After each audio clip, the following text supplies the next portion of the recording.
Popcorn world.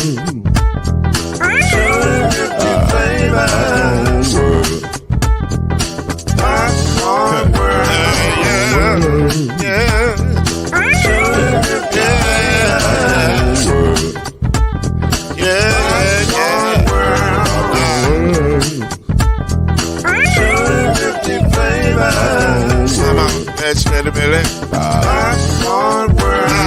Can I make you groove now? Yes, I can. So you can get this groove in the back of a can. You can make it round the world and it holds in your hand. Popcorn world. 250 flavors gonna make you smile. 250 flavors gonna make you smile. 250 flavors gonna make you smile. I said popcorn make you smile. Ah. Popcorn world. Popcorn world. Popcorn world. It's a popcorn world. It's a popcorn world.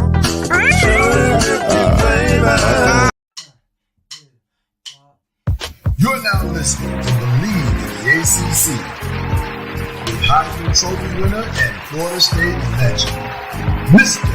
Charlie Ward, Wave 3 TV, and Fern Creek Hall of Famer, Kendrick Haskins, and Mr. Talking Noise himself, and of course, Mama Noise's man, Lloyd Smith. And now, it's time for BLEAV in the ACC.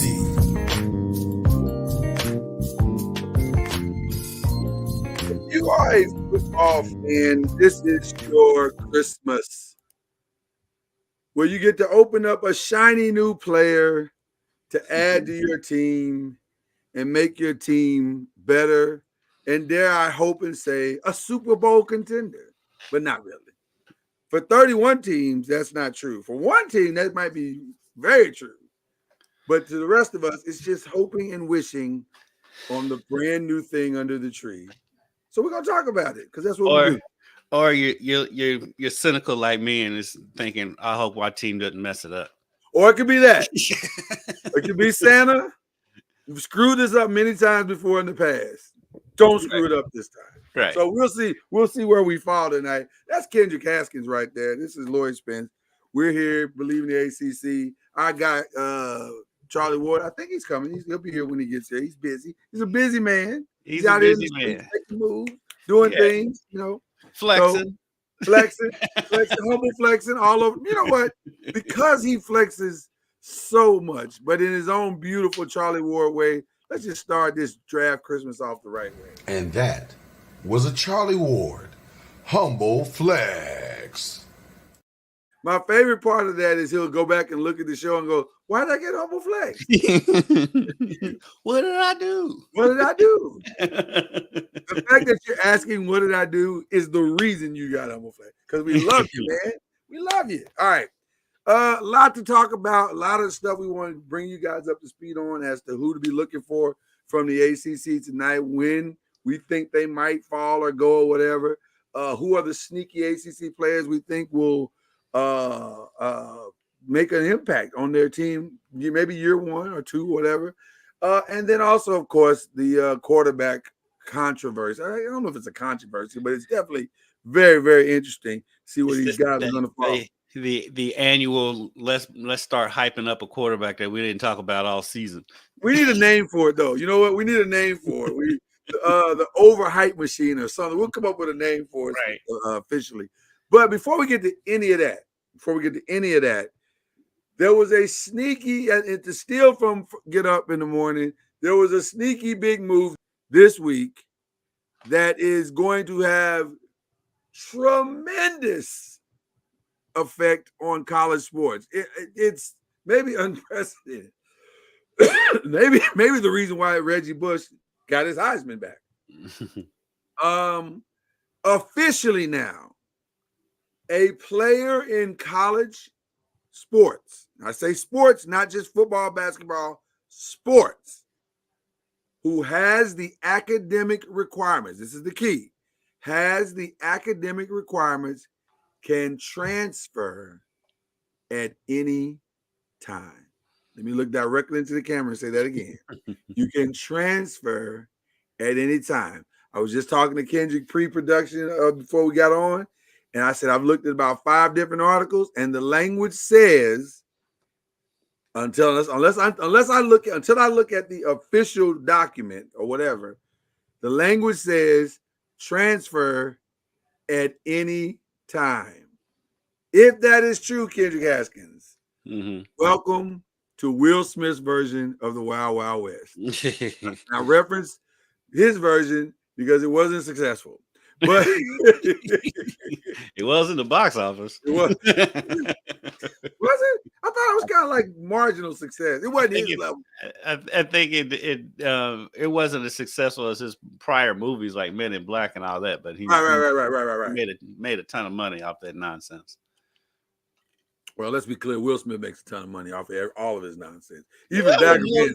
Did you know that whole thing with the spider in that movie was because the director of the movie loved spiders, so he would inject spiders into every movie? I did not know that, but I regret seeing. I remember.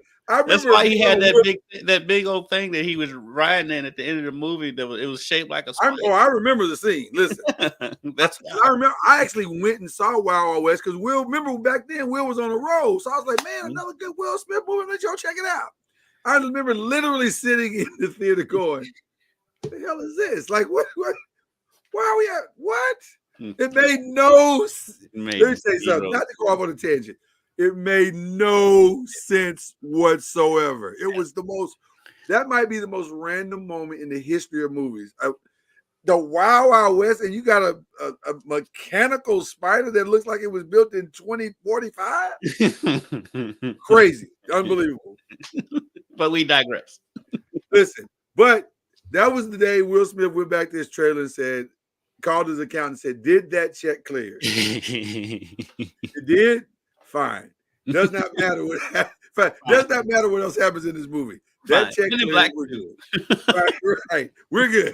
Because if the check hadn't cleared, he'd probably been upset himself for choosing that one. Because that was I know he was sitting in that thing going, this is not gonna work. Right. So anyway, we digress. A fun fact for you by you, kid. You got like that. Quote Tony Baker, I never knew. Okay. So what do you think about this rule, man? What do you think about this rule? I hope there's some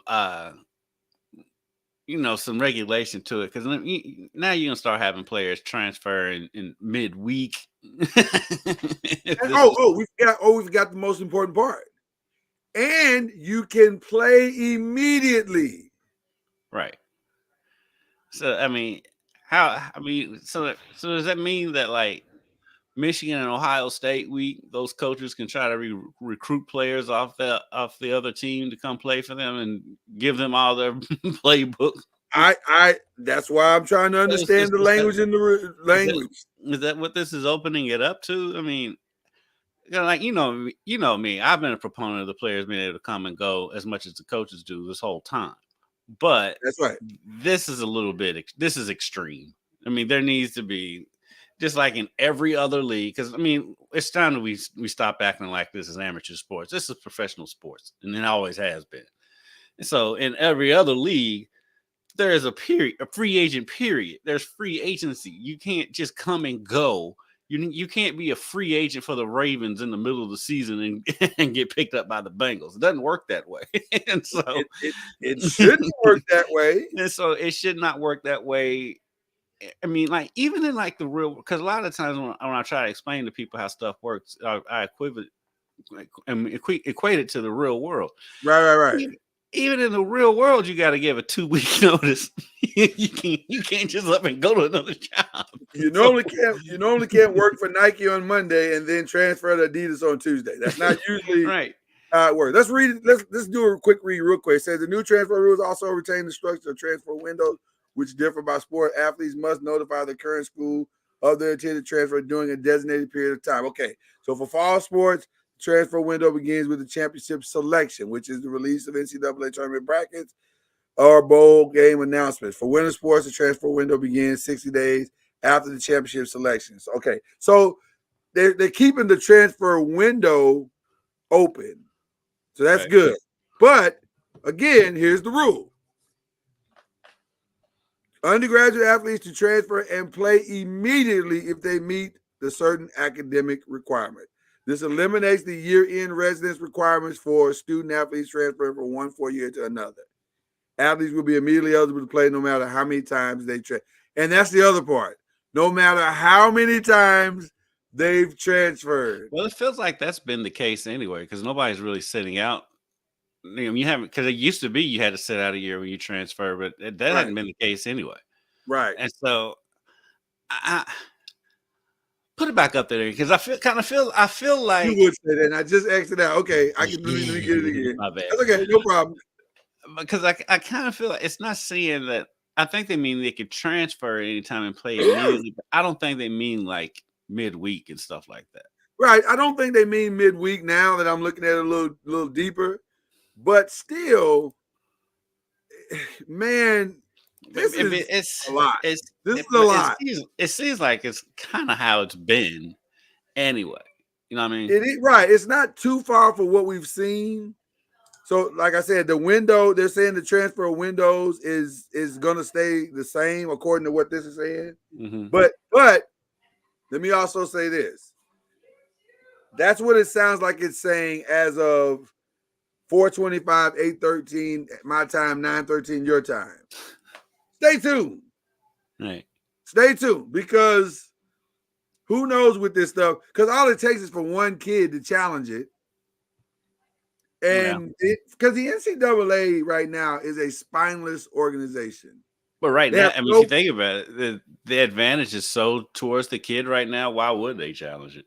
Well, I will say now the kid. Well, the only reason I think they would challenge it is if when you look at what you're losing, because you technically still can lose a year of eligibility. Which I think they should. I'm sorry. I mean, I agree. 100%. If it were me, and I think we've talked about. I think you agree with me. Yeah, absolutely. You should be able to transfer. If you can transfer once, play immediately. That's fine. Only other way you should be able to transfer again and play immediately is if the coach leaves. If the coach leaves, then it should be fair game. But you just leaving. Like take an example for like you don't want to compete. Or you just don't, or you just want to transfer for whatever reason, like Matt Cross, him. Now this kid has played he started at Florida. He was at U of L for a year. He went somewhere else. He was at UMass, and he's transferring. He's literally transferred every year he's been in college.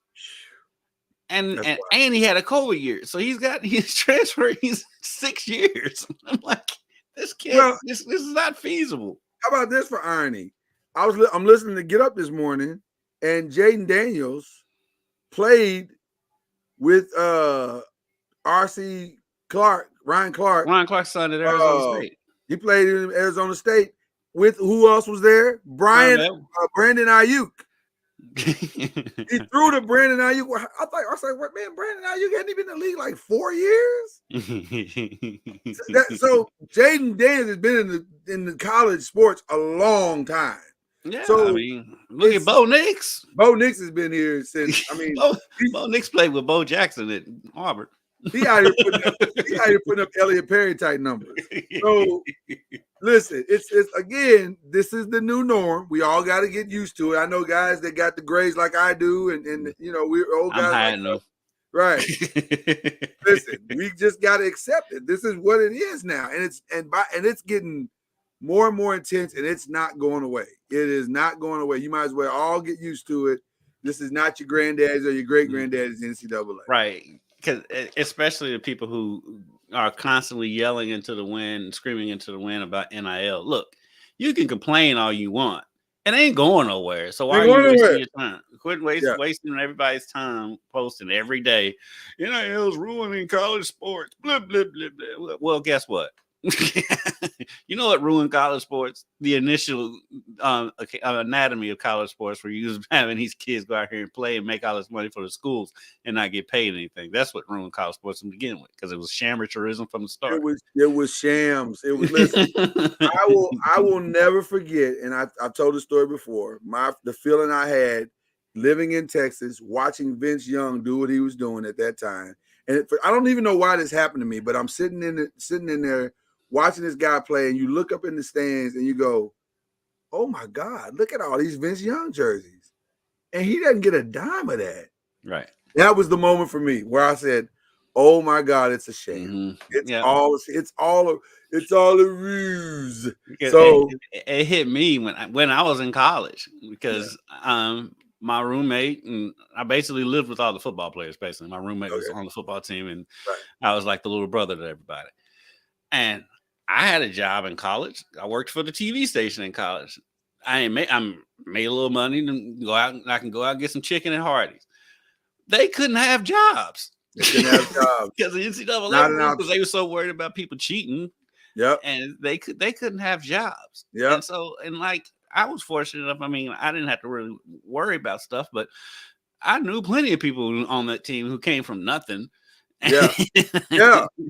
All they had was they got their little financial aid checks, and they got a little. Thank God for meal plans and the meal plans, and so that was it. And so, and then they're out here going to OVC championships, and our coaches at the time was Mark Godfrey was the basketball coach, and Houston Nutt was the football coach, and we was rolling, and they couldn't get anything above board. Now some of them I know, some of them a booster who somehow became the athletic director at one point, who was hooking them up.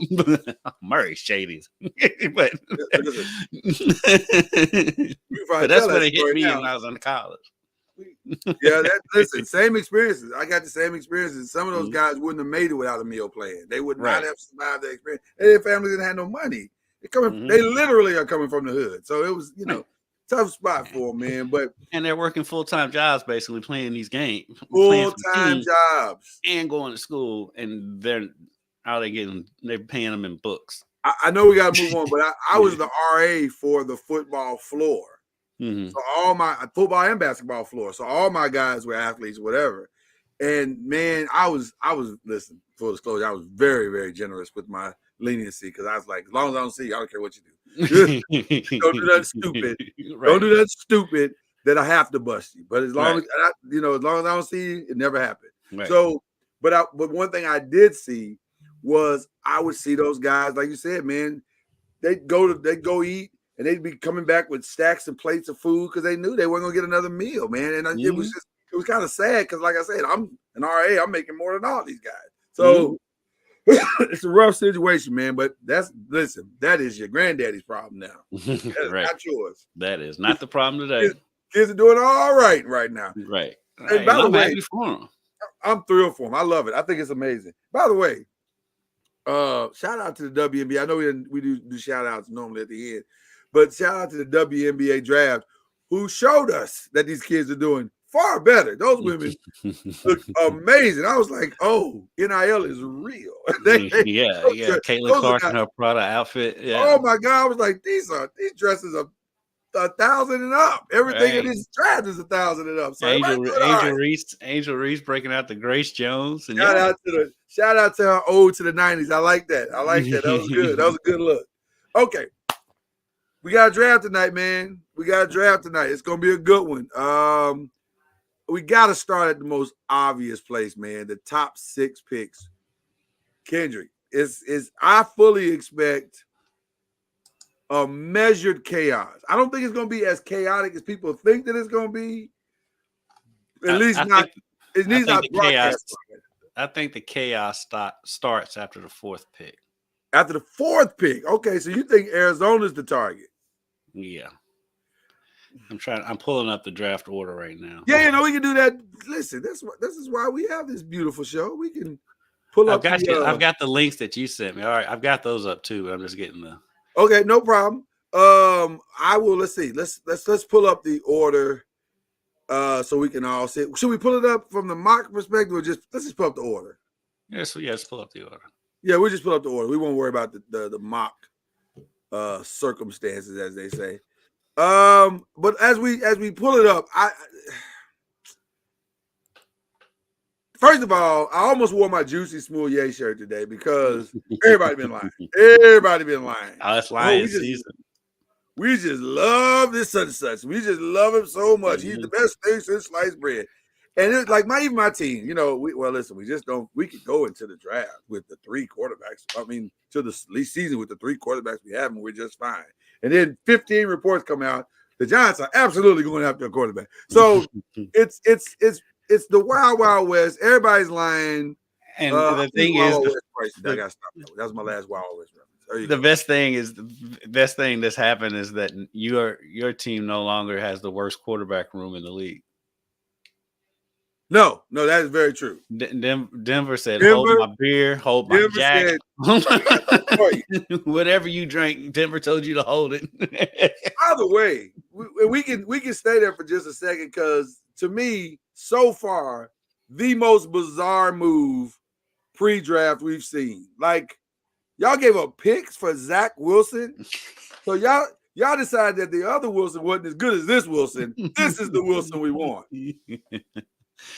Well, I think Dallas dodged a bullet by him getting picked before Dallas could get him because Dallas wanted Zach Wilson too. No. I'm talking about coach. Oh, listen. Let me tell you something, man. 2 builders were dodged. Number one, not having to play for Sean Payton, and then number 2, not having an ownership group that also sells tires and chicken at the same time. What is Walmart doing? Like Walmart, talk to me. They don't know what they're doing, and it's the thing you see all the time with new ownership in any sport. Whenever a new owner takes over the team, they want to make a big splash. We want to jump in, and we're making a splash, and they always end up doing something stupid because they don't know what they're doing. Shout out to Phoenix Suns, by the way. Just take over the team. Yeah. Take over the team. Phoenix Suns. The Phoenix Suns is a prime example. Working out really well. Yeah, and you know what? Part of the reason why it's working out for Minnesota is that they never did actually transfer ownership. Right. They've kind of just slowly. They got owners, but they don't. They've like just hold on. Now that they're making a run, their owner's like, well, hold on. The value of this franchise is about to go way up. We've got us a minute here, right? Yeah. Edwards guy. Give us a minute here. So, what's going to be the most interesting thing is that who is actually going to be the starting quarterbacks going into a season where maybe 8, maybe 9 teams need a quarterback. Mm-hmm. And I mean, this is going to be wild. So we know it feels like, barring madness of historical proportions, it feels like Caleb Williams is going number 1. Right. It feels that way. Now, listen, a lot of us thought back in the Baker Mayfield draft, nobody saw Baker Mayfield. Baker Mayfield literally went number 1 in the final 3 hours of the draft. True. So anything, until it happens, anything can happen. Let's be clear. Okay. But we're going to assume that Caleb Williams is going number 1. You're saying you think the chaos is going to start at 4 with the Arizona Cardinals? Yeah, because they're the ones that they even though it's weird, they're the ones that are set on their quarterback. They're the first ones that set on their quarterback because I think they're set on Kyler Murray. Right. We think we think Kyler Murray is their guy, and they're going to stay with Kyler Murray. Right, and so that we think. Right. And reason why it may not get weird there, though, if you really pay attention, think about it, is because while they may not need a quarterback, I don't think the Giants don't need to trade up then at that point because the Chargers aren't going to get a quarterback either. The Titans seem like they're set on Will Levis. The Falcons are set at their quarterback. So it may just only thing that could happen. I think I could see Minnesota making a move to jump up there and making a trade with Arizona to move ahead of the Giants because if you look from 4 through 9, for 4 through 10, those teams won't need quarterbacks except for the Giants. And then you get down to the Vikings who need a quarterback. So I could see them trying to get up ahead of the Giants. But outside of that, I think it could just go right in order there. So here's what makes this really interesting to me. I think it's more likely that the Giants move up to 3 to either get Drake May, or if you listen to J.J. McCarthy this morning, who seemed extremely confident that he was going to be a New York Giant, go get J.J. McCarthy, which, by the way, I'm okay with either one of those simply because of this. I realize that, number one, whatever quarterback you take, you got to love him and you got to trust him there. We can't keep doing what we're doing. We got to get a quarterback that we can develop. And we looks like Brian Daboll is the type of guy that can develop a quarterback. So if those things are true, take the guy you love and let's live with the results from there. So with that being said, it makes more sense for us to do a deal with New England, because New England is probably going to get the guy that we don't want. Like you just said. Because New England needs a quarterback too, though.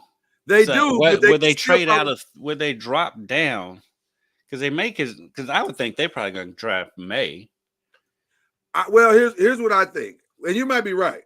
I think New England can still get May at 6, though. I don't think the Raiders want May. They want Daniels, and they know if they're going to make a move at all, it's at number 2. They have to go to number 2, because trust and believe. If Jaden Daniels does not go number 2 to Washington, he will go number 3 to the Patriots. Yeah. Right. And Washington's another one of those organizations that you don't know what they're going to do. But they do have new ownership, and Magic seems like he's pretty competent when it comes to this stuff with drafting. And so, just incompetent, period, with how to run a team. I mean, look at the Dodgers. And so, even though he's not with the Dodgers anymore, he kind of put that together. So, I have a hard time seeing the Patriots moving out of that 3rd position. But I mean, stranger things have happened, so it wouldn't totally surprise me. But I could definitely see the Cardinals moving out of the 4th position. Well, I think it just depends on, and again, if you believe what you heard pre-draft, which you can't believe any of it at all. But if the Giants like Drake May, which is what a lot of the rhetoric has been, then they're going to make the call to the Patriots and try to get Drake May.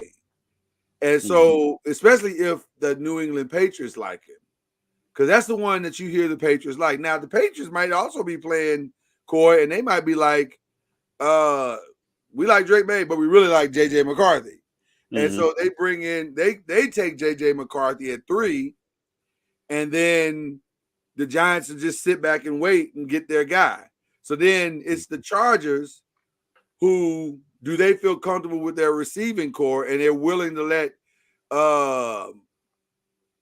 Malik Neighbors and Rome and Duze and let those guys go by the wayside. That's the X factor for me. So that 2 through 6 is going to be must see right there, because I just wonder, can everybody get their guy? Because see, theoretically, the Patriots are in the best situation, because they could, if they like Drake and they like JJ, they could get us for whatever they want to get us for, which is a pick swap for sure this year, and then probably some picks next year or whatever.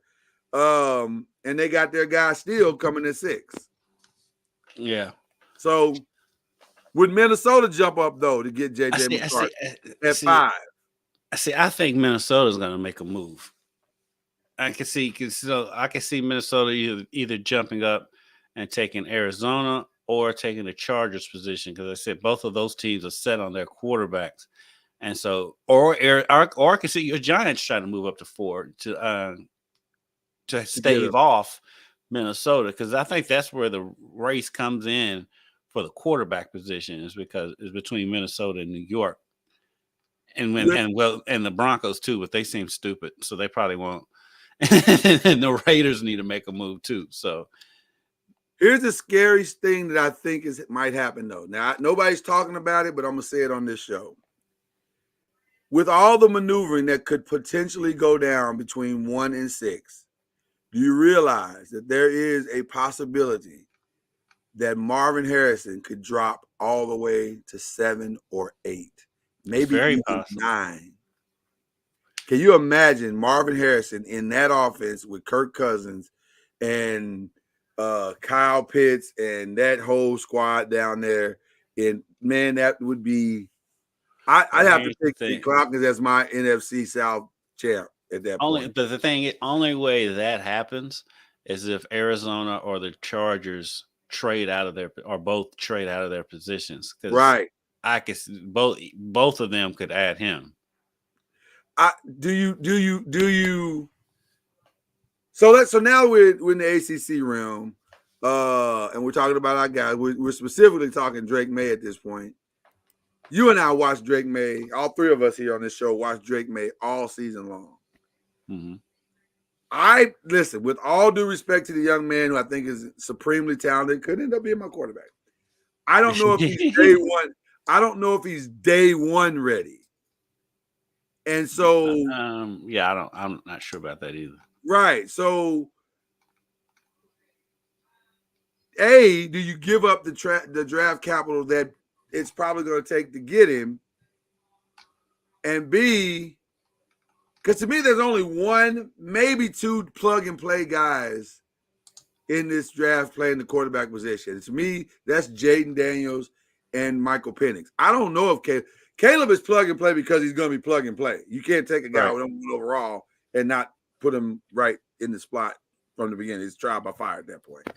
But I don't know if he truly is plug and play. The other two, I think, are. I think Jaden is. I think Jaden's the real deal. I think Michael Penix is the real deal as long as health is, remains at, strong or whatever. What do you think about Drake May as a plug and play first day guy? I don't think he is. I'm with you on that. But I have a feeling if he goes to, that's where you have an advantage. I think it would be a good idea for you to draft him because you at least have Daniel Jones for another year. Right. They have similar they have similar playing styles. Yeah. And so I think that could be good for the Giants. Because like anybody else that moves up, they're going to want them to play today. If it's Minnesota, most like I don't know, Minnesota might roll with Sam Darnold for a year, and then, but the Raiders, they need a quarterback now, and so if they need move a quarterback up right now, yeah, and the thing is, the Raiders have pretty much all the rest of the pieces. The Raiders are a quarterback away from really being a threat in the AFC.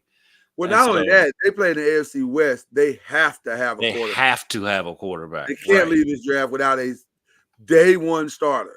Right. And I'm not sure.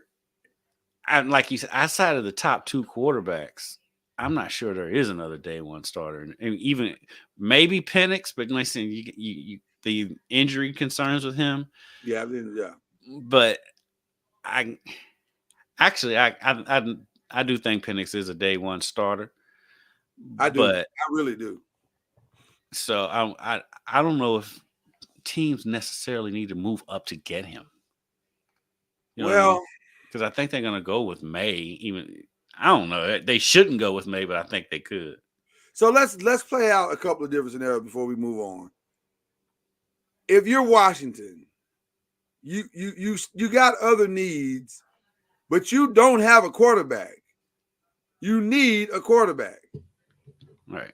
Do you prioritize picks over player, or do you take the surefire day one starter that you can build an entire frame? You may have the next Lamar Jackson. It's very possible that you have the next Lamar Jackson. I think you have. If you can get Jaden Daniels, I think you get Jaden Daniels. But it is Washington. But the Raiders are saying, we're going to give you our number one this year, our number one next year, and our number one after that. But the thing is, I'm just devil's advocate. Right. Yeah, I see it, but on the other side of that, okay, the Raiders give them those number ones.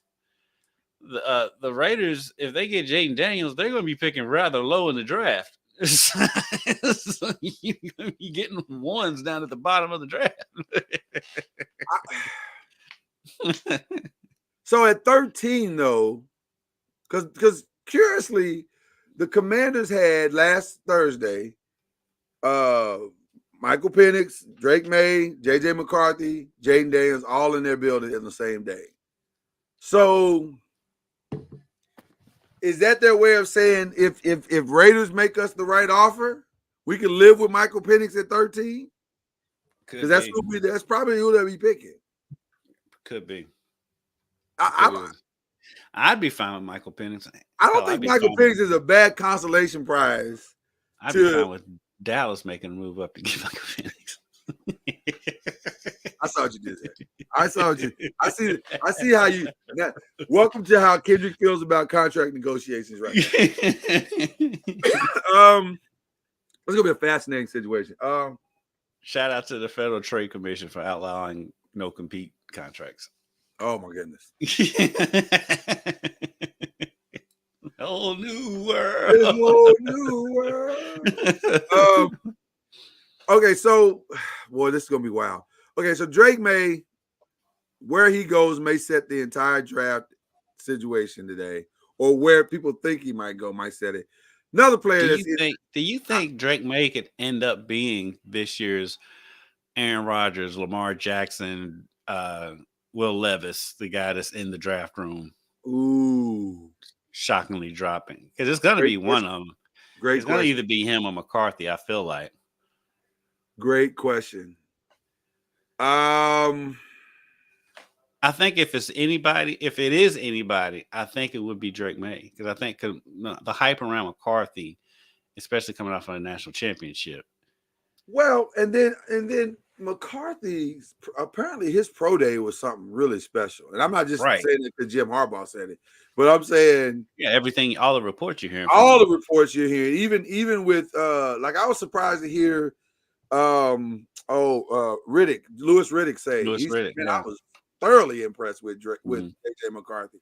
So when you hear that many people saying it, there's some merit to it, and which makes me think that it's more likely that the Giants do nothing and they let J.J. McCarthy fall right into their laps. That feels like what's going to happen with them. So I think they're not going to. I just feel like I think you're right on that one. Yeah, I think Joe is too smart for that. He was in that Bills camp and he saw how, listen, if you love your guy and you think your guy's going, you go get your guy. Now I get that part. But at some point you got to also look at it and say, my guy might just fall down. And there's no reason to think that JJ's not going to fall down unless the Commanders have been lying the whole time and they like JJ McCarthy more than they like Jaden Daniels, which would be mind-blowing. Right. But like I said, the thing I think you have to worry about most is Arizona or the Chargers trading away their picks. Now. Yeah, absolutely. Absolutely. And I can see you moving up to 4. Just to make sure that we get our guy. So you make sure because if everything just goes in order and there's no trades, he would definitely fall to you. But fall right to it. Yeah. But I've got a feeling that either Arizona or the Chargers or both are going to move out of that position. I think the 3 teams that are the most, and then there may be another outlier. And we mentioned Denver's madness by taking Zach Wilson. But maybe they grab those 2 picks so that they could bottle it up and go get one of these guys. That would make sense because the Zach Wilson thing makes 0 sense. Like it makes no sense whatsoever. There's no way they're starting the season with that dude. And thinking about it, now I'm starting to look at this Patriots situation because they're in a situation where they need everything. They need everything. Well, that's why I can see them trading down to get more picks too. That's why I said trading back with us makes way more sense because they could get us for some picks, but also probably still get their quarterback. Yeah. So that makes sense to me, but that only makes sense if everybody stays at but you know what? They might be able to make a couple of different scenarios work because I can see Michael Penix going there. See, I think Michael Penix going there. I think Michael Penix is kind of the wild card too, because I mean, really and truly, outside of Caleb and Jaden, I think Michael Penix is the third best. I think he's the third best quarterback. In the 100%. And so I could see him being the one that is the wild card and jumps over everybody. Because even if Minnesota went up to 4 and got whatever we didn't get at 3, let's say both those scenarios are true, Michael Penix would still be, unless we've been lying, right? Michael Penix would still be there at 4 or 5. So you could come and get either one of them. You can come and get them at either. And I think Michael Penix, he just feels better in Minnesota with Jefferson. Oh my God! Let me tell you something. If Michael Penix goes to Minnesota with that offensive line and all those weapons, the NFC North just became the best, maybe the best division in football.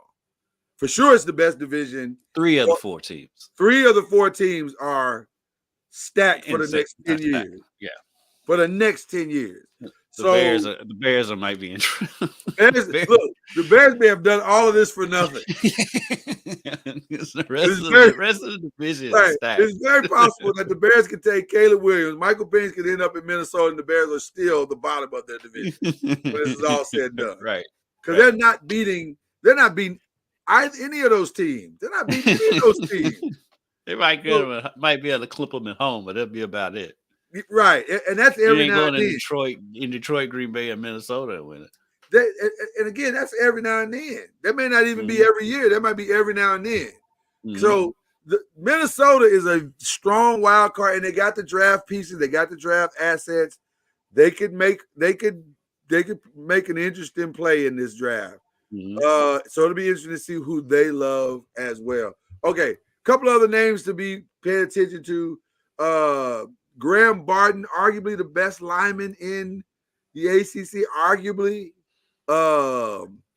Wondering where he will fall. What you got any thoughts on Graham, where he might land? I know where I'd like to see him land. Listen,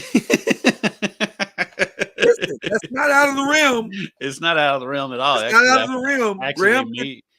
Actually, they should probably move up to get him. But I don't know if they have the assets to move up. That's the thing. Yeah, having the assets. Yeah. But he is needed in a Cowboy uniform. That is for sure. Mm-hmm.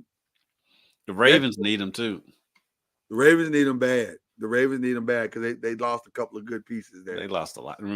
But he'll be enough. I don't think enough has been made about how much the Ravens lost in the offseason. They've lost a ton. They did lose a ton, but you know what? That scheme, man, on the defense, especially on the defensive side of the ball, it seems to be working. So I feel like defensively they're going to be just fine. They signed Madubuike, which to me was priority 1. You had to re-sign Madubuike. Yeah. So I don't know. It's the offense though. That line is is shaky right now. Maybe needed a couple of pieces. Yes. But Graham Barton would fit in a lot of places, and depending on his value to others, that might. And he's smart too. That's the other thing. That's a smart dude. I think he might be able to just fall to Dallas. He might. He might. This is the guy I love, like, with all my heart and soul. I am a big Jared Verse fan. Right. I think he's going to have a massive career. Where you see Jared falling, a lot of his pre-drafts stuff have him falling to right around the middle rounds. I've heard Fox has him as the 18th ranked prospect, and so I'm just looking at the teams out there. I can see the Colts making a play for him. He'd be a great Colt because he kind of gives you all Dwight Freeney vibes. Mm-hmm. I can see he's got a little bit of Dwight Freeney in him. The Saints could definitely use him. The Saints, Cam Thomas, he's What's the plan on him? Are they? If they can keep, I mean, you mean have the two of them? That'd be awesome. That'd be massive. Yeah, that'd be massive. Seattle definitely could use him. I think the Jaguars are straight on their defense. Bengals need help. The Rams need everything Yeah, the Rams need everything. on defense, especially now that Aaron Donald retired. I can see them making a play for him. Field Yates has him going to Cincinnati, and that would solve their Trey Hendrickson problem. Yes, that's exactly that. Without even seeing what he said, that's what I was thinking when I said the Bengals. Yeah, because they got a massive Trey Hendrickson problem. Yeah, I don't know if he gets there though. I don't think he falls down to 18. I'd be shocked if he got there. You know who might take him just because he's there and just because they can. The damn Eagles. That's what they do. They go out and get a. Well, the Eagles. They don't need him. They don't need him. But the Eagles don't draft to 22. So yeah, they would have to trade up. He's not going to fall that far. Now, if he did, they would definitely do it. Yeah, but they need offensive line help though. But this is the kind of scenario where they usually win. An X Factor player, a couple of X Factor players. Peyton Wilson is interesting to me because he's a good player, but he's got an injury history. So I don't think he's a first round guy. It's more likely he's second or third, but he could be a nice steal player. What do you think about? He's Peyton one of those Wilson? guys. If you get him healthy, healthy, yeah, he's a heck of a pick. But I mean, he's been injury prone. I wonder if he's more not Leighton Vander Esch. Who's the guy that you guys had that's always getting help? Leighton, it's Leighton Vander Esch. Yeah, he reminds me the way he Vander Esch. Yeah, the way he plays is very similar. And guess what? Yeah. He has the same neck injury as Leighton Vander Esch. Yeah, he's all in. Listen, he's an all-in player. I actually ran into him at the ACC championship when I was there for the U of L Florida State game. He was just randomly in the hotel lobby at the media hotel. Peyton Wilson? Yeah. He's bigger than you would think, especially for a linebacker. Because when I first glanced at him, I thought he was a quarterback because he's that tall. Oh wow. But, yeah. I was like, nah, that's Peyton Wilson. But yeah, he's tall. So he means he's rangy. Yeah, he'll be a heck of a player if he can stay healthy. I mean, he could be a steal in the draft. Really, he really could be a steal if he can get the health issue on. I really like the kid. His motor is solid. He makes plays. He's a playmaker. He makes plays. He somehow finds his way around the ball all the time. Mm-hmm. Another maybe sneaky pick. Jamari Thrash is I'm hearing his name pop up. He's trending up. Him and Isaac Garendo are Isaac Garendo. Isaac's probably gonna go second round for sure, second or third round. Actually, I saw one mock that excited me because I saw either him or Will Shipley coming to the Giants, which I'm okay with both of those because we need that catch the ball out the backfield kind of back. Having that in the speed of those type of guys would open us up tremendously. And by the way, if we are going to take a quarterback, that's what you need. You need to give this kid, whoever he is, as many quick options as you can find. And that would be an easy way to do it. And what makes Garendo so appealing is that he is that fast. He was the fastest running back in the combine. Yeah. And he's big, so he's durable. Yeah. And so he was the surprise of U of L's team last year. No question about it. Because Jawar Jordan came in, he was playing like gangbusters, and Isaac kind of came in. They were rotating backs anyway, right? But like he really broke out when Jawar got hurt, and he took over the bulk of the carries. And they say he's so fast at his size. Well, he's fast, period. And then he looks like the bruiser back. Yeah, but he can be the thunder and the lightning on your team. He can be both. Yeah. And I hate to say this, and I don't mean any offense by saying it, but his excellence last year is probably what is costing Jawar now. Probably. because Jawar had a decent season, at least in the first half of the season for sure. Yeah, he was Before amazing. He was the best. He arguably the best running back in the ACC the first part of the season. without question, without He had question. a Florida State's guy. Yeah, without question. But having said that, Isaac probably made it look more like it was scheme, and that probably is what caused, because I'm seeing most mocks have Jawar somewhere in like the 4th, 5th round. And maybe some of that's injury. It's part of his injury, and Yeah. part of his Jawar is tiny. He's not a big dude. He's not a big dude. Yeah. I'll give him credit. When I saw him at their pro day, he has put on some weight and put on some good weight. Yeah. But he's very slight. And I think that's what's hurting him more than anything. Because I think even if he had stayed healthy, I think he may have dropped because of his size. His size, yeah, he's not a big dude. So, couple other names before we get out of this situation here and just talk a little bit of Nate Wiggins at cornerback. Nate's good. I mean, I don't know. I think he's a middle rounder, probably middle rounder. You think him or Brownlee go first? Ooh. Oh, I know man. Brownlee I know early on he was projecting second day. He was projected a lot higher. Probably Brownlee. He's got size. He's a big corner. Yeah, probably Brownlee because of the size. Yeah, because of the size. So, listen, it's gonna be a fun night. It's gonna be a fun night of sports, period. Because we got, not only do we have this, but we got, like, arguably, if the Knicks and the 76ers and the Lakers and the Nuggets can duplicate what they did Tuesday, this night's gonna be amazing. Because my God, those games were good. And I say that in full pain that the Lakers lost that game the way that they did. But it wasn't LeBron's fault. Well, because it never is. Well, I mean, game one, if I'm being honest, to deviate just a little bit. Game one, they threw my boy D-Lo under the bus. A little bit, yeah.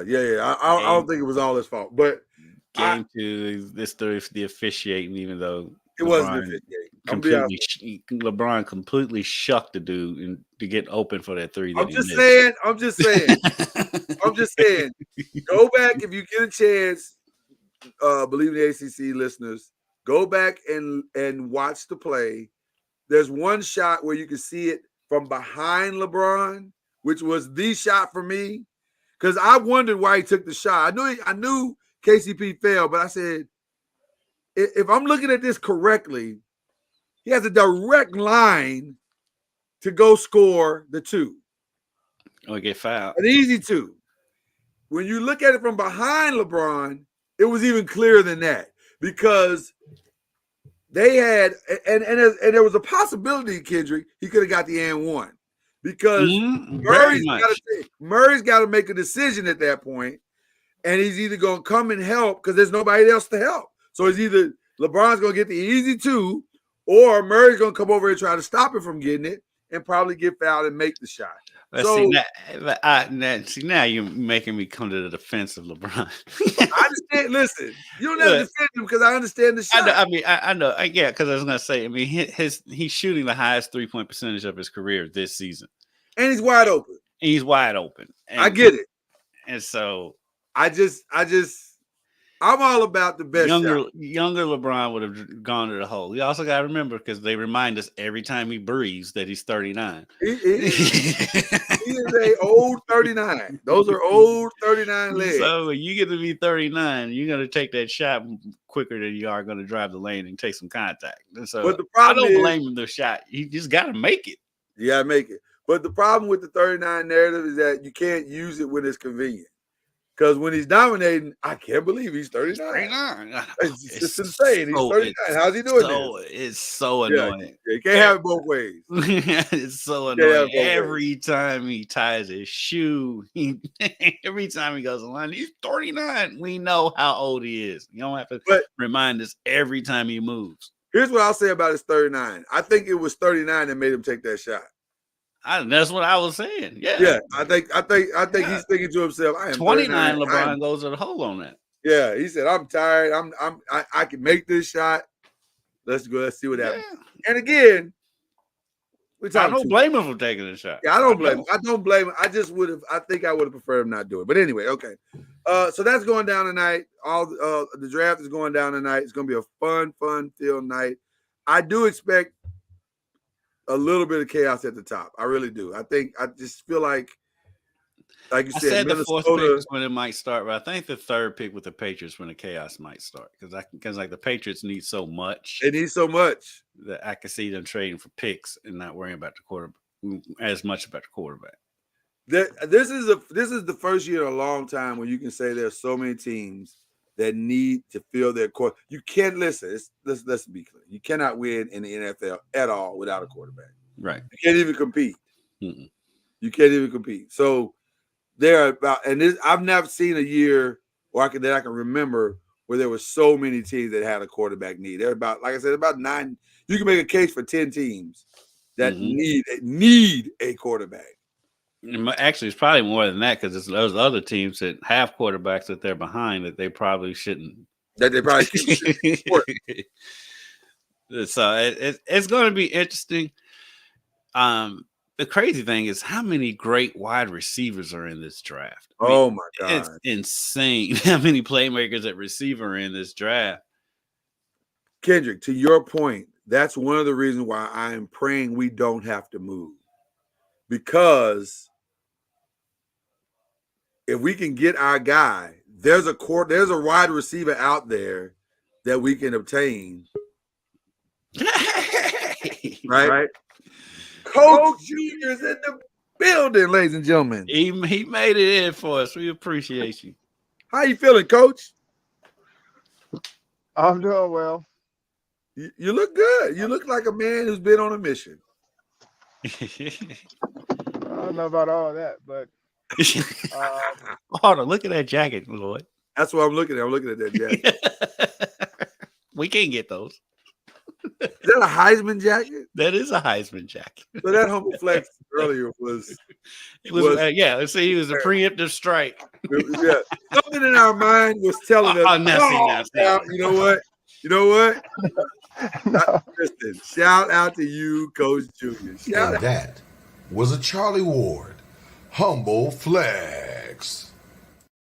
There was nothing like the definition of a humble flex because he didn't even say anything. He just took it. There was nothing humble about that flex. He took the shirt off. He's like, hey. That is a dope shirt, though. I forgot I had double Heisman gear on today. I love it. You're the greatest, man. You're the greatest. That for 1 second. Why we got you here, man? You took that jacket off too fast to not know that he had I on was taking it off. It's the laugh for me. It's the light chuckle for me. Why we got you here, man? You want to say anything about your boy, Reggie? Reggie Bush. Oh, yeah, I'm happy for the brother and his family.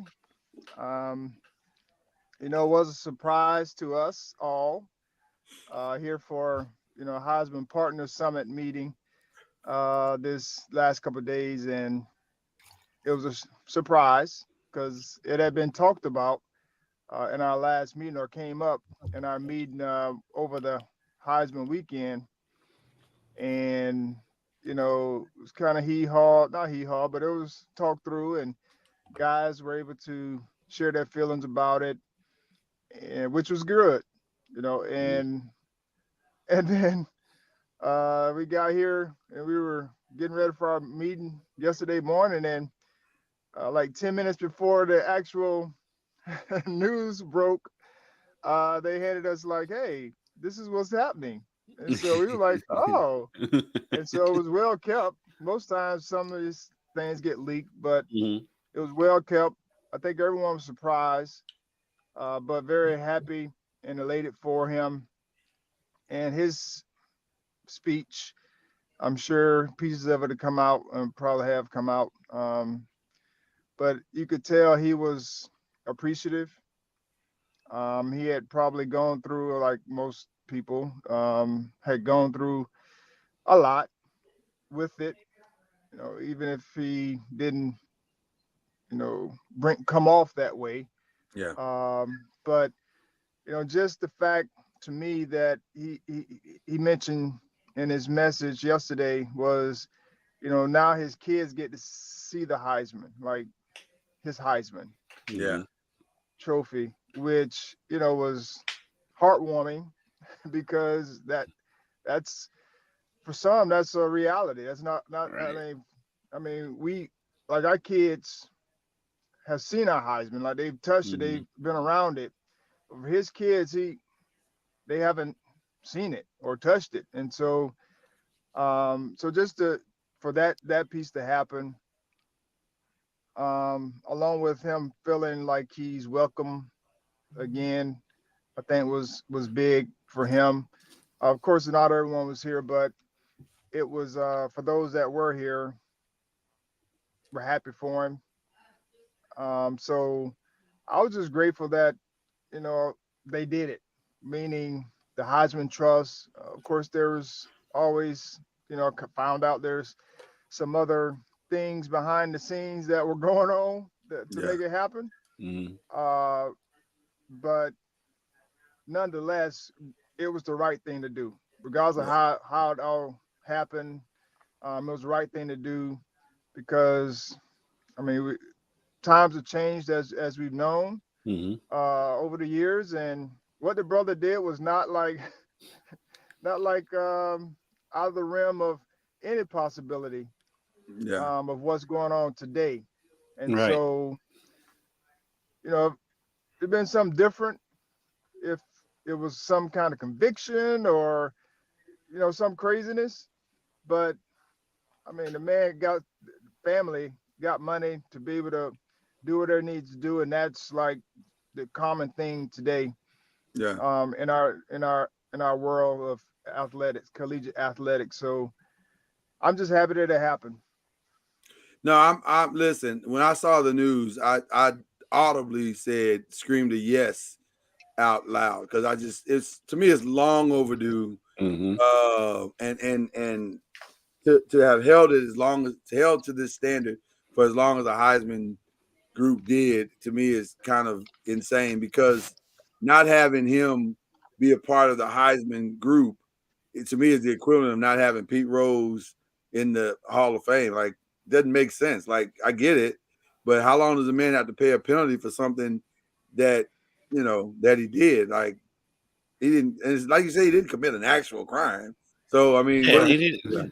Yeah, I mean, he just got his mom got a house. I think was that the extent of I think it was right. Right. it. So, yeah, And if we're being honest, NCAA and Heisman, not the only person in the Heisman group that's mom got a house. Let's right. be very clear. Now, A lot of that was grandstanding. yeah, and there was a period where we were doing that. It was a Yeah, culture of grandstanding, and we're going to make an example out of this guy. Well, right. whatever. Like, so I'm glad we're kind of getting past those hypocritical type of Well, things. also the Heisman Trust has changed, um, membership thought process, and so that played a big. I do believe that played a big part in this as well, What, being more Charlie, open. real quick, because I want to ask you a question about what you just said, because you mentioned a lot of guys prior to the announcement had a chance to express their feelings. Was it an overwhelming sense in the room that Reggie should get his Heisman back from the guys in the room? Yes, I mean you had your outliers, some traditionalists, uh, want to letter the law type mentality. Right. Um, but for the most part, it was very, it's time. Like, Yeah.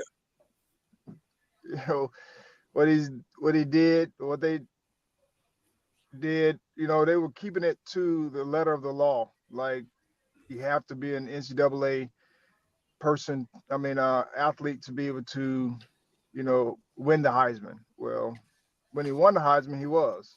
So Right. I, Right. I'm Right. like, I like when people start taking away wins, I'm like, what does that mean? That means that they didn't win the games. I Right. mean, they Yeah. actually won the game. So why are we Right. taking away wins when they've actually won the game? Right. And so all that to me is nonsense. Yeah. When we say he wasn't an NCAA student athlete when he won the Heisman, and so we're going to take that away. If you want to take it away for other reasons, but to say that he wasn't an he's not an NCAA athlete, you're going to take the Heisman away to keep to the letter of the law. Yeah. I Yeah. mean, Saying he wouldn't have been eligible. Not that he. It's the same thing because you can imagine, Charlie, the reaction around here in Louisville when when they reinstated. Of course, it was like, well, put the banner back up and all that stuff. I mean, it's the same thing. They won the game. You can't take Correct. that away. That's what I'm This is- saying. I'm like, why are we taking down banners? I mean, they actually won the game, whatever it is. This is not Men That in makes Black. no There's no sense. neuralizer. Can't Right. erase our No. memories, and we all forget that we saw the game. Correct. So it's crazy, but that I don't know. It's wild. To me, it's the But the equivalent crazy, of a kid. but Go ahead. just to clarify now, the NCAA didn't do this. Right. The Heisman Trust made this call, very similar to what the College Football Hall of Fame did. Right. So they're not basing everything on NCAA. NCAA is still where they are. I mean, they're Right. that's their deal. But what we were talking about in our meeting was why, since the Hall of Fame did it, they broke that ceiling, that Yeah. glass ceiling of this stigma of he's not an NCAA. Well, they just like, well, he's a Hall of Famer. Like, let's just make it happen. Of course, there's some other things, but let's just make it happen. And that kind of helped, I think, move this process along a little further. And so hopefully the NCAA, we can't expect them to get it right. Right. You can't. Well, it might not matter much longer because they may not be around much longer. Like I feel like the days are quickly coming to an end, at least in this current alliteration of whatever the NCAA is.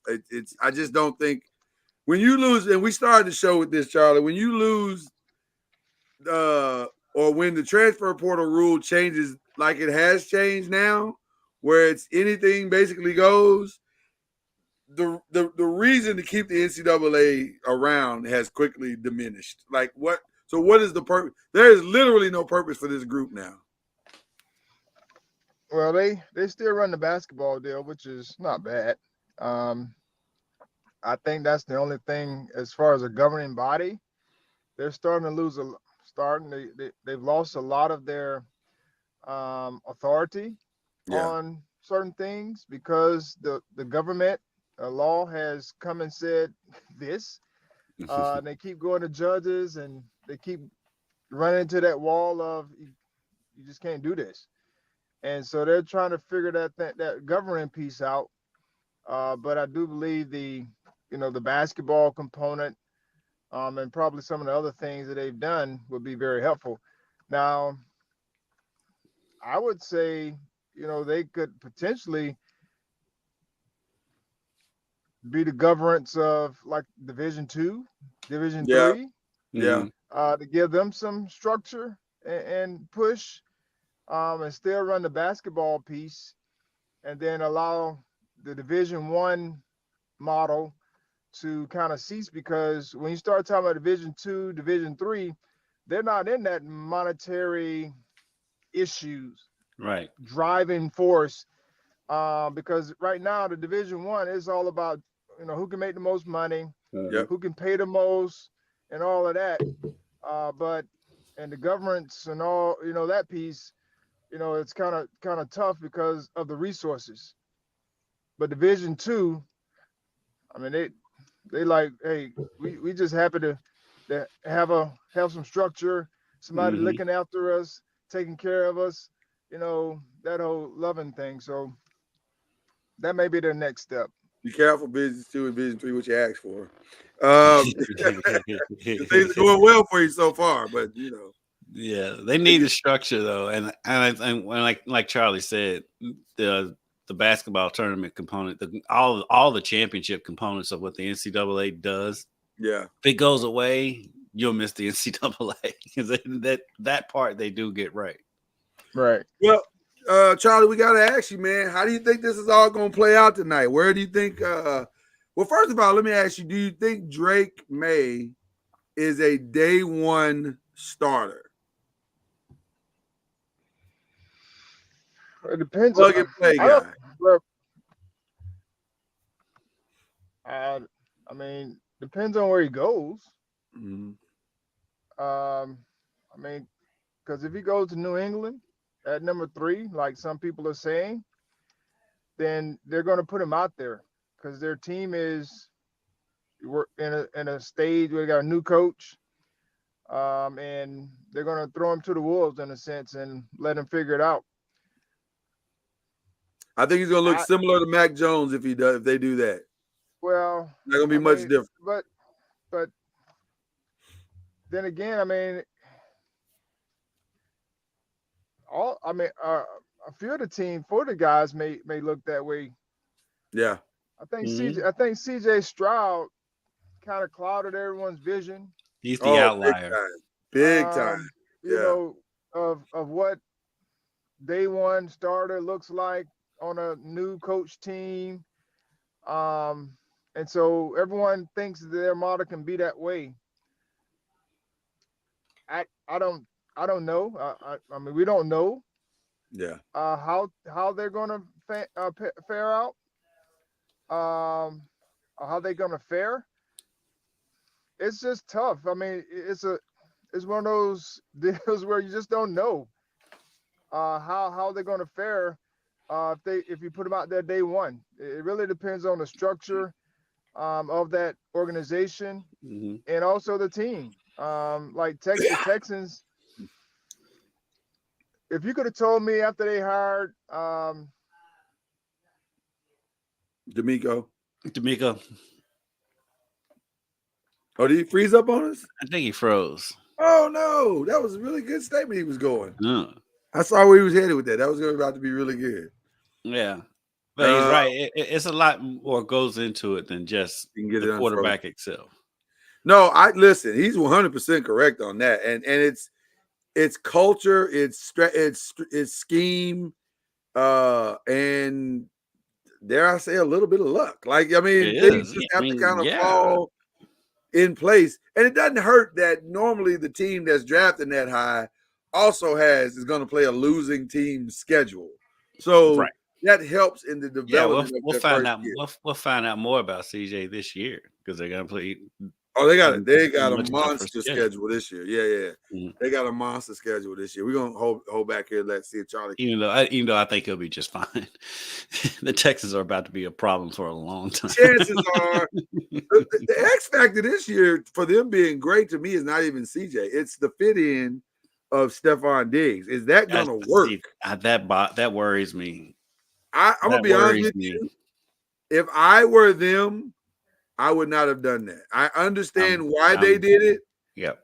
I think it was the wrong move. I really think it was the wrong move. Yep. I mean, I hope we're wrong.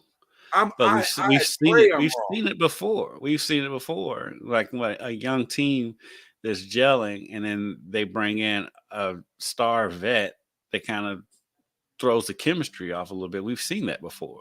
Hopefully it's not the case. I hope not. Yeah.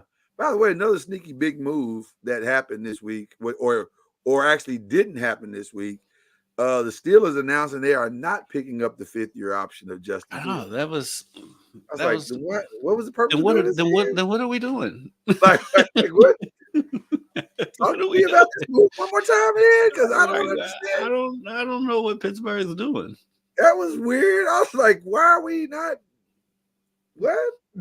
So I don't know what they're doing, but I can tell you what they are doing, making me laugh. It's very funny. I won't lie to you. Very, very funny. Don't understand that move at all. Like that is weird. But they decided not to do it. That was okay. I was like, okay, so does that mean Russell is actually I'm hearing that they're not picking up the option on either one of them. It's like I hadn't heard. I just heard the they haven't field. I hadn't announced heard the of Russell Wilson one. Yeah, Mhm. they haven't really announced the Russell Wilson one, but they announced the Yeah, Justin I Fields saw one. that. Yeah. What has Justin done in a month or 2 I know they months? ain't even. I mean, all they've had is OTAs. Like y'all know in 2 months that this is not our quarterback. Like this is not our guy. So that's wild to me. But anyway, I digress. I guess that's it, man. Maybe Charlie's having some phone issues and he can't jump back on. Anything else that we got that we missed? Is there anything else you're looking for tonight other than what the Cowboys are going to do? I'm not even worried about what Dallas is going to do. You're not worried about it. No. Are you worried about Jerry's recent comments? I'm just. Oh, yeah. I'm just numb at this point with Dallas and all of their shenanigans. Who do you think walks out of night one as the clear-cut winner of the draft?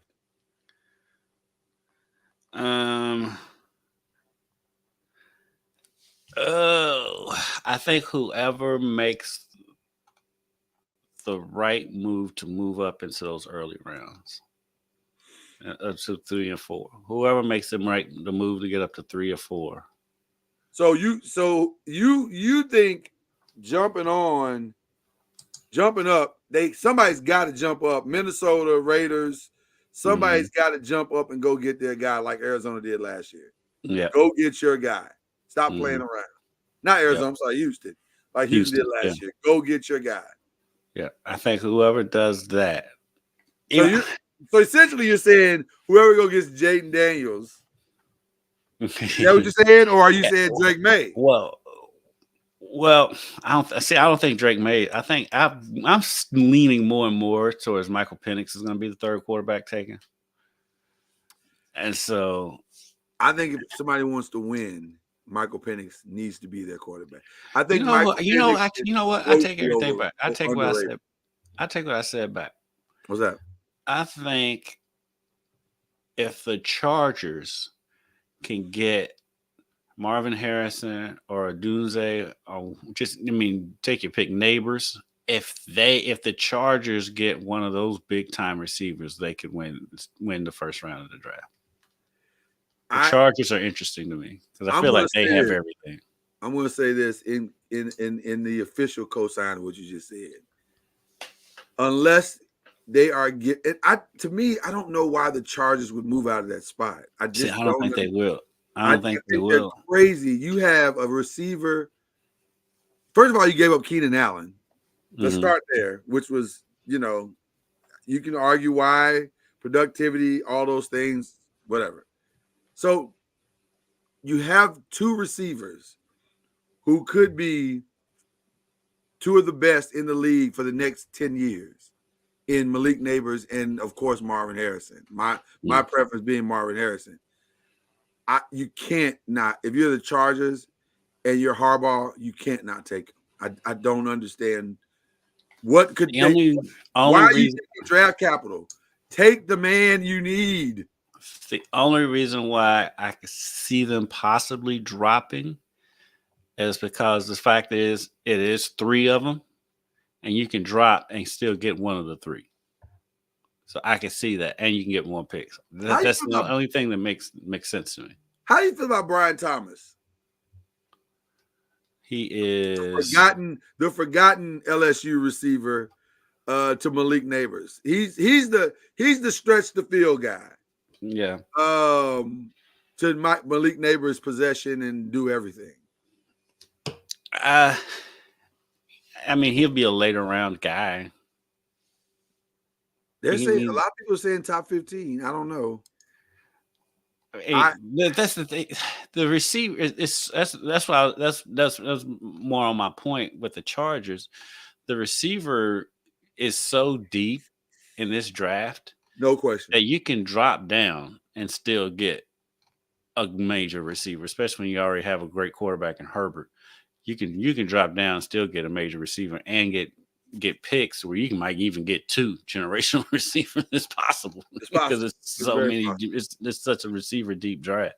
It's very possible. Man, I'm very curious to see how this is all going to play out. But if they get out and Marvin Harrison drops down, now I tell you who could potentially win this thing. Because I'm hearing Joe Alt is maybe the only other lock in this draft to Tennessee, maybe. Which, by the way, he is a amazing lock. I was looking at yeah. So if Joe Alt goes to 7, and the Falcons, who don't really need a receiver, but I don't know how they would not take a receiver at that place.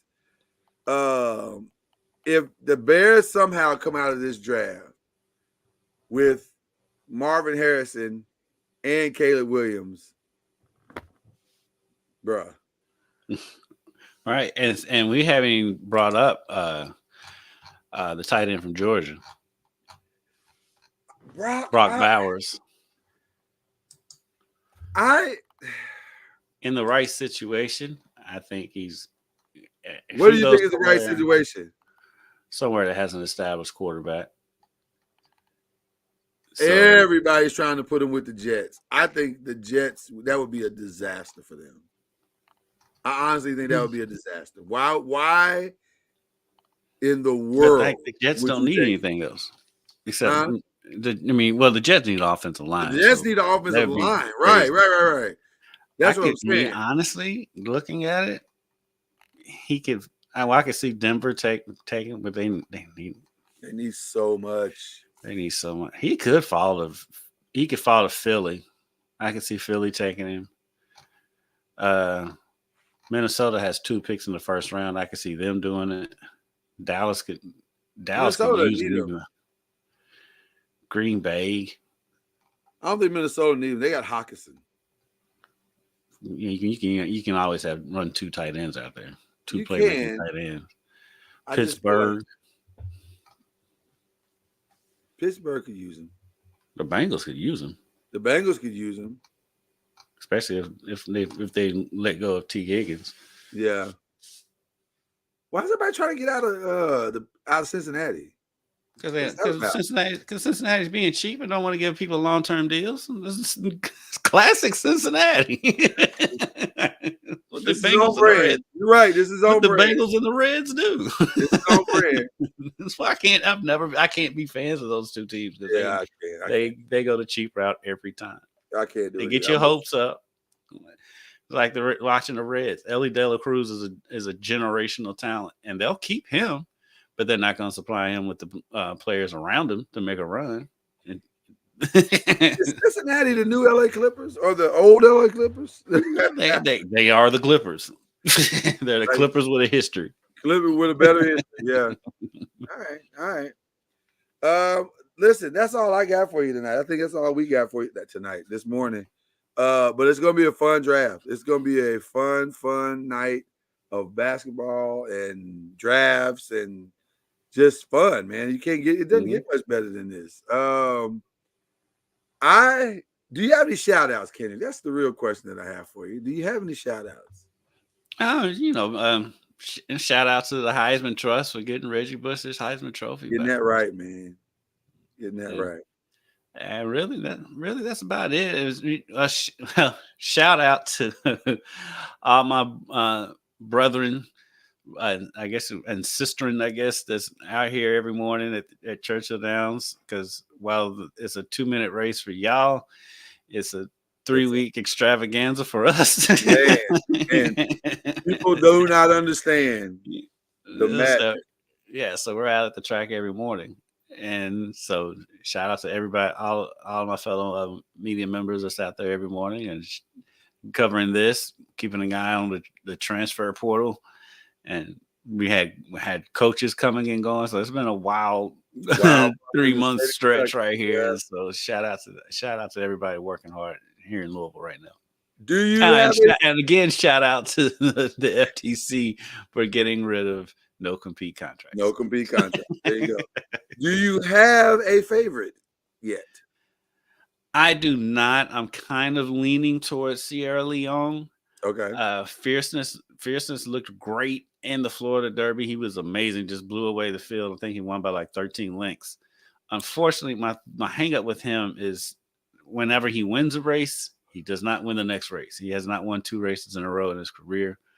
And so while he is the hot horse coming in, he is the betting favorite right now. That part kind of bugs me a little bit. Yeah. And then I saw him. He's sleek. He's kind of small for a Derby contender, but he's compact. He is very muscular. He's just not very big. Yeah. Sierra Leone is a freight train. So Sierra Leone, I think Chad Brown. He hasn't won a Derby yet.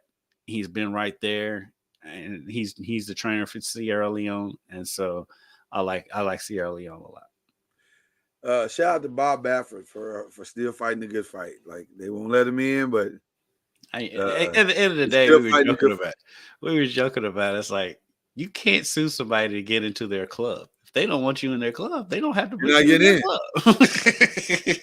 You're not getting in. That's what it is. Now, granted, I do think it's silly on Churchill Downs to not let the most popular person in the sport into the history of sports, possibly in the history of sports racing. Yeah, I think it's all goofy. It's all silly. But if they don't want you in, there's nothing you can do about it. Clearly, Bob Baffert is not seeing the original house party. If they don't want you in the house, right, you're not getting in. Right. No matter how many muscles you have, no matter how much pull you have, no matter how big you are in the sport. Unless you're Robin Harris. Follow the drip. Right. Unless your boy is in the house. And legally, we can't keep you out the house. You're not getting in. So that's where we are. Man. Listen, shout out to sports in general. We've seen some amazing stuff go down this year. Maybe none more amazing than the young lady from Fisk. I forget her name. I'm drawing a blank. But the young lady from Fisk University who won the all-around individual national championship for Fisk University. She killed it. Like I went back and watched some of the stuff she was doing. I want to say her last name is Ross. I don't know why, but I want to say her last name is Ross.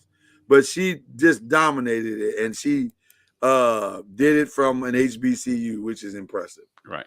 So shout out to her. I want to give her some love. Shout out to all of those who tried to tell me last week and earlier this week on our show, but more so last week. And I'm looking at you, Cam, right now. There's no way in HE double hockey sticks that the Heat could ever beat the Celtics. He told me that right here. Well, not on this show, but on the 5. We do that on Mondays now. And he said, there's no way, Lloyd. The Celtics are the most dominant everything. And I said, have you been watching the Heat the last 5 years? This is what they do. Right. This is who they are. All right. They're not good, but they win. Regular season, they could care less. As long as they make it somewhere between 1 and 10, they're fine. I don't have any faith in them going forward after this series, but they have Boston's number. I still think Boston's going to win the series, but Miami clearly has Boston's number. Boston should win the series. Yes, they should. They should have split the series, but having said that, stay tuned. But you know what, though? Boston doesn't have a player problem. They have a scheme problem. I don't even think it's a scheme problem. I think it's a mental problem and a heart problem. I think that's part of it. I think that's also part of it. But I think it's also scheme. You don't have Steph Curry shooters. You have 2 great guys who can score. You have that. They've got more shooters though than Golden State has had. I mean, they can play legit play. You're talking about as a totality, as a whole, right? As a whole, yeah. But the problem with what you're saying is that while you have a lot of people who can shoot, You don't have anybody that shoots at the level of consistency that Golden State has had. I just think it's a last flawed. Last night that wasn't the problem. The problem was they wouldn't guard people on the 3-point line. I mean, once Miami had hit, I don't know, 8 or 9 in the first quarter, Yeah, maybe you should close out. Close out. Help. Defense help.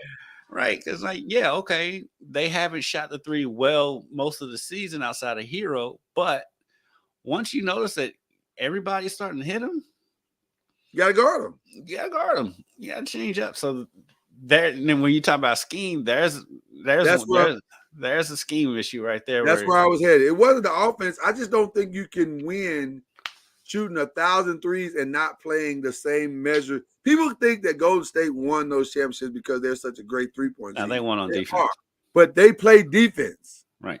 They ran guys off the line. They were smart enough to know in his prime, we're hitting threes and you're not. Then we can win. Because in his prime, people forget in his prime, Klay Thompson was the best 3-and-D guard in the league. Guy in the league, and it wasn't even close. Yeah, like then you had Andre Iguodala, who was arguably the best perimeter defender in the league. He always had a shot blocker down low with Looney, and then Draymond just being Draymond on defense. He's a dog on defense. And so, they won on defense. They won on defense. So and Steph, and as much as Steph gets flack for his defense, because you can post him up mainly because it's his size. Right.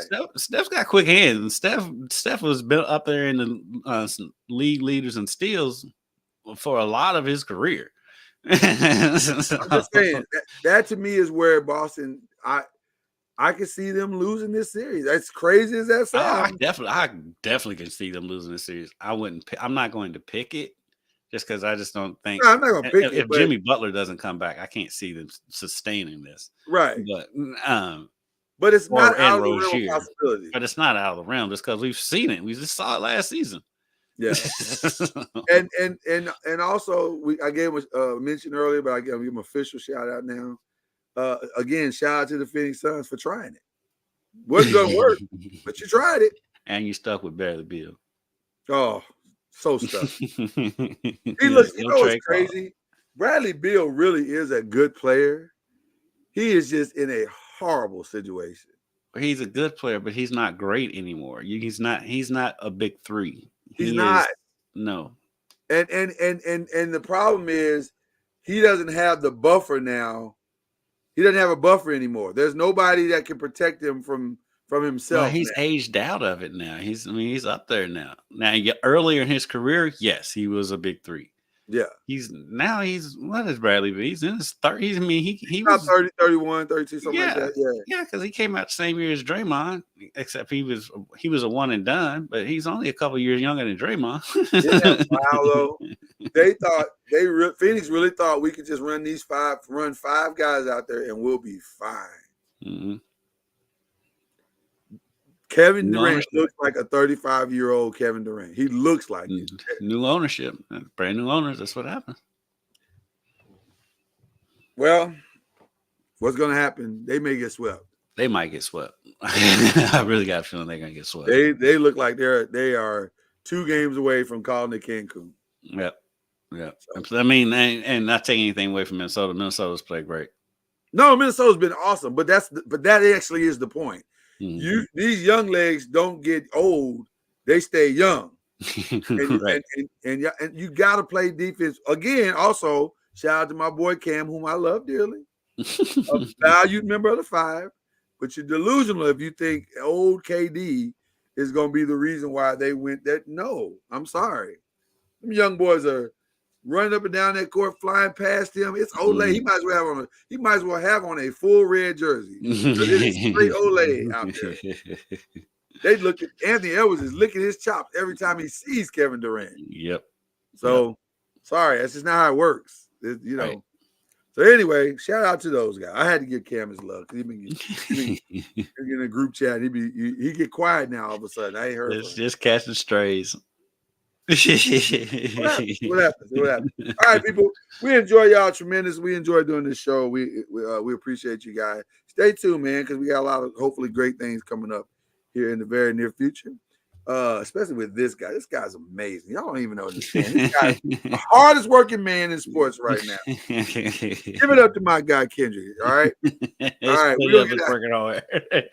What is that? There's plenty of us working hard right now. It is. But I mean, I'm biased. I have an obvious and loud bias. So there you go. With that being said, we will see you guys next week. We'll talk about some of what just went down, and we'll talk about other stuff because we'll have a full draft in the books. Yeah, we'll talk about the draft. We'll talk about all kinds of fun stuff, and we'll be right there with Derby. We'll be right there. We'll be in the midst of Derby. Yeah, like Derby Day around here. Actually, you know what? I said next week, but no, we won't be here next week because Derby is next week. You'll be. I just thought about that. I just realized what I said. I said we'll be right back. No, we won't. We'll be back in 2 weeks.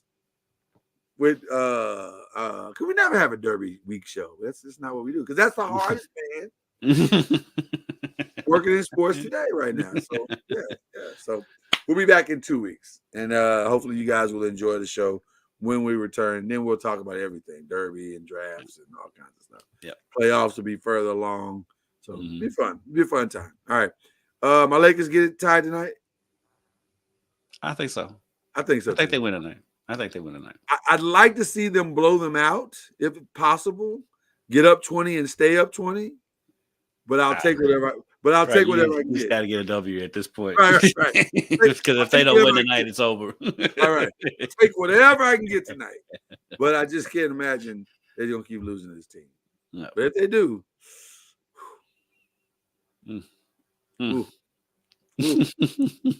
we'll see y'all next time. We'll see y'all in 2 weeks. That's the intro. This is the outro. You've been listening to Believe in the ACC with Charlie Ward, Lloyd Spence, and Kendrick Haskins.